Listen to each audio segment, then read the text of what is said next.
Welcome back नाज़रीन। Programme में एक बार फिर से आपको खुशामदीद कहेंगे। और जिस तरह ब्रेक से पहले हम बात कर रहे थे कि जो सिमताज मुआहिदा है भारत की जानिब से उसको मुअत्तल कर दिया गया है। पानी का मामला एक बड़ा ही अहम है, अहमियत का हामिल रखता है और ख़ास तौर पर इस मौके पर जब पाकिस्तान में पहले से ही 2-3 जमातें पानी के मामले को लेकर एक दूसरे से जो है वो लड़ रही हैं एक तरह से, और ये कहा जा रहा है कि जी हमारे हक का पानी हम किसी दूसरे सूबे को नहीं लेके जाने देंगे। हमने देखा कि काफ़ी टाइम से एक मामला सर फहरिस्त है और पीपल्स पार्टी की जानिब से नहरों का जो मामला है, केनालों का मामला है, उस पर बारहा आवाज़ उठाई जा रही है, एहतजाज भी किया गया और वज़ीर आज़म के हवाले से एक अहम फैसला सामने आया है। वज़ीर आज़म ने CCI का इजलास बुलाया है 2 मई को और उसमें अहम फैसले भी मुतवक्के हैं केनालों के हवाले से। इसी पर बात करने के लिए हमारे साथ मुस्तफ़ा बलोच साहब मौजूद हैं, पीपल्स पार्टी से इनका ताल्लुक है। बहुत शुक्रिया मुस्तफ़ा बलोच साहब, आपने अपना कीमती वक्त दिया। आपसे ये जानना चाहेंगे जो 2 मई को CCI का इजलास होने वाला है, क्या अहम फैसले मुतवक्के हैं इस हवाले से? क्या केनालों का मामला आप किस तरफ जाते हुए देख रहे हैं, इसको सॉल्यूशन की तरफ जाएगा? बिल्कुल जी,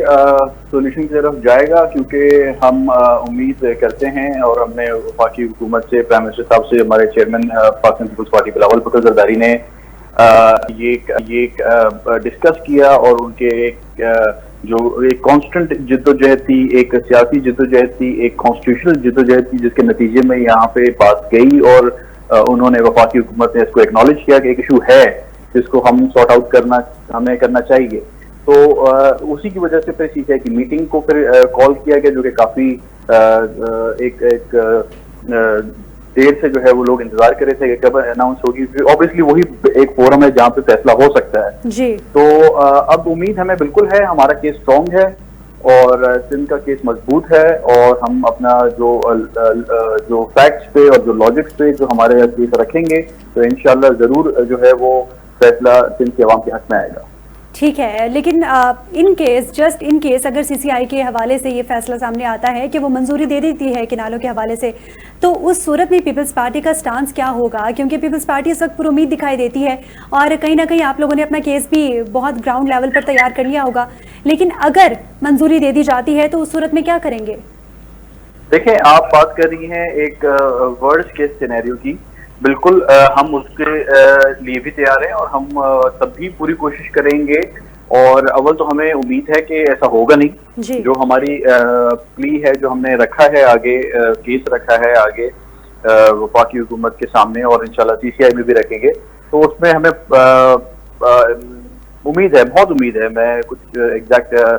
वो नहीं कह सकता फिगर के किस परसेंटेज पे हम पूरी उम्मीद है, लेकिन वी आर वेरी कॉन्फिडेंट कि इंशाल्लाह जो रिजल्ट आएगा वो बहुत एक सरप्राइजिंगली बहुत अच्छा रिजल्ट आएगा सिंध के अवाम के लिए। और बहुत सारे लोगों ने इस दौरान सियासत करने की कोशिश की और लोगों को मुश्किल करने की कोशिश की, लेकिन आपने देखा किस तरह एक बुर्दबारी से एक मेच्योरिटी के साथ चेयरमैन बिलावल साहब ने इस पूरे इशू को जो है वो सॉर्ट आउट किया और उन्होंने डिफ्यूज किया उस स्ट्रेस को और टेंशन को, क्योंकि हमारा मुल्क वैसे इस तरह के केओस के और एहतजाजों के और इस तरह के धरनों के और जो एक ट्रेंड चलता आ रहा था उसका मुतहम्मिल नहीं है, क्योंकि हमें माशी तौर पे बहुत सारी चीजें जो सॉर्ट आउट करनी है। तो बिलावल साहब ने बहुत एक मेच्योर लीडर की हैसियत से, एक विजनरी लीडर की हैसियत से, एक स्टेट्समैन वाला एक किरदार अदा किया उन्होंने और इंशाल्लाह आप देखेंगे कि रिजल्ट भी इंशाल्लाह पॉजिटिव आएगा। लेकिन सर, मुजाहिरीन के हवाले से अगर बात करें तो मुजाहिरीन तमाम तर मामलात को मानने को तैयार नहीं है, वो वहाँ से उठने को तैयार नहीं है जो एहतजाज वो इस वक्त कर रहे हैं। और कल की अगर बात करें तो कल उन्होंने निसार खोड़ो साहब की गाड़ी पर भी पथराव किया। इस हवाले से किस तरह अग्री करेंगे उनको, किस तरह आप लोग उनको कन्विंस करेंगे? देखिए, मुजाहिरीन हैं या उनको शिर पसंद हैं, इसका मैं कुछ नहीं कह सकता, लेकिन इस तरह का रवैया नामुनासिब है। और जब एक चीज पहले इनको इंतजार था कि वफाकी हुकूमत अनाउंस करे, और जब वफाकी हुकूमत ने अनाउंस किया not on their pressure but on the legitimate facts and figures and जो केस रखा था सामने पाकिस्तान पीपल्स पार्टी ने, सिंध हुकूमत ने रेजोल्यूशन पास की सूबाई असेंबली से, और बिलावल साहब ने जिस तरह लॉजिकली इस केस को लेके वो आगे चले हैं और उन्होंने कोई एक बहुत बेहतरीन तरीके से जो है ना वफाकी हुकूमत को कन्विंस किया, तो उन्होंने ये मामला यहाँ तक पहुंचा है। वरना तो कुछ नजर ही नहीं आ रहा था। तो ये जो धरने देके बैठे हुए हैं इनको शायद अपनी सियासत खत्म होते हुए नजर आ रही है, या इनमें जो इनको इनके साथ जो लोग जुड़े हुए हैं, जो जिनके पीछे 4 लोग भी नहीं होते थे, आज वो बैठ के धरने दे रहे हैं, तो दें, शौक से दें, लेकिन उन धरनों से कोई फायदा नहीं होगा। At the end of the day result positive ही आएगा इंशाल्लाह, सिंध की आवाम की बेहतरी के लिए आएगा। हम वो जमात है जिनको सिंध की आवाम ने 2/3 मेजोरिटी देके असेंबली में भेजा है, तो हमें ज्यादा एहसास है उनके तकलीफों का। हम सिंध में रहते हैं, तो सिंध की हर मुसीबत, हर मुश्किल का हमें एहसास है, तो हम कभी भी नहीं चाहेंगे कि एक बूंद भी पानी जो सिंध का हक है वो सिंध को ना मिले और वो कहीं और जाए। सही। अच्छा मुस्तफा साहब, आपसे भी जानना चाहूंगी कि कुछ लोग सदर जरदारी साहब पर भी इस बात का इल्ज़ाम लगा रहे हैं कि जो किनालों की मंजूरी है वो उनकी जानिब से दी गई, बहरहाल बाद में वो मामला अलग हो गया,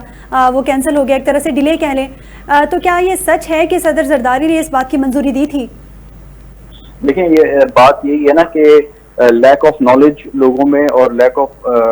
आई थिंक कॉमन सेंस, कि आप जिस मुल्क में रहते हैं, आप कम से कम उस मुल्क के जमहूरी स्ट्रक्चर को तो समझें। इस मुल्क में प्रेसिडेंशियल स्ट्रक्चर तो नहीं है, इस मुल्क में एक पार्लियामेंट्री स्ट्रक्चर है, इस मुल्क में the prime minister is executive authority, even the prime minister can not give approval for canals. ये सारा मैटर सीसीआई के अंदर आएगा। सही, ठीक है, तो उस पर कैसे मतलब एक महाज बना के, एक इशू बना के, और एक पॉलिटिकल पॉइंट स्कोरिंग करने के लिए, और कुछ लोगों को शायद हेडलाइंस में आने का शौक है, तो वो उनको पता है वो वैसे तो नहीं आ सकते, लेकिन कहीं ना कहीं अगर वो पाकिस्तान पीपल्स पार्टी का क़यादत का नाम लेंगे तो कहीं ना कहीं न्यूज में उनको कुछ जगह मिल जाएगी। तो फॉर दैट रीजन लोगों ने कोशिश की, लेकिन आपने देखा उनको कोई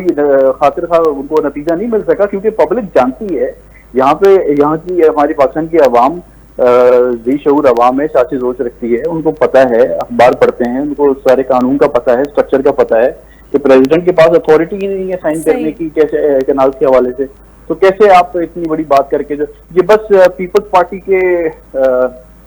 जो है वो बोग्स में उन्होंने ऐसी बातें करना शुरू की, लेकिन कोई फायदा उनको नहीं हुआ, क्योंकि जीत आखिरकार जो है वो हमारी हुई है, जीत अवाम की हुई है, जीत सिंध के किसानों की हुई है, क्योंकि उन्हीं का केस था, वो हम प्ली कर रहे थे, और इंशाल्लाह जो है बेहतर नतीजे आएंगे। ठीक है, बहुत शुक्रिया मुस्तफ़ा बलोच साहब, पीपल्स पार्टी से आपका ताल्लुक है, आपने अपना कीमती वक्त दिया। नाज़रीन, जिस तरह एक जानिब तो सिंताज मुआहिदा है, सर फहरिस्त है, इस वक्त हर पाकिस्तानी की ज़बान पर ये मामला चल रहा है कि सिंध का जो सिंताज मुआहिदा है वो मुअत्तल कर दिया गया है भारत की जानिब से। साथ ही अगर सिंध की अपनी बात की जाए तो जो किनालों का मामला है वो भी सर फहरिस्त है, और CCI का इजलास भी होने वाला है, और इस इजलास में अहम फैसले भी मुतवक्के हैं। पीपल्स पार्टी पर उम्मीद दिखाई देती है कि जी मामला जो है फैसला पीपल्स पार्टी के हक में आएगा। पीपल्स पार्टी एक अरसे से जिस चीज़ पर एहतजाज कर रही है फैसला उसी के हक में आएगा, लेकिन साथ ही अगर विफाक की बात की जाए तो उनका ये मौक़िफ़ है कि जो पानी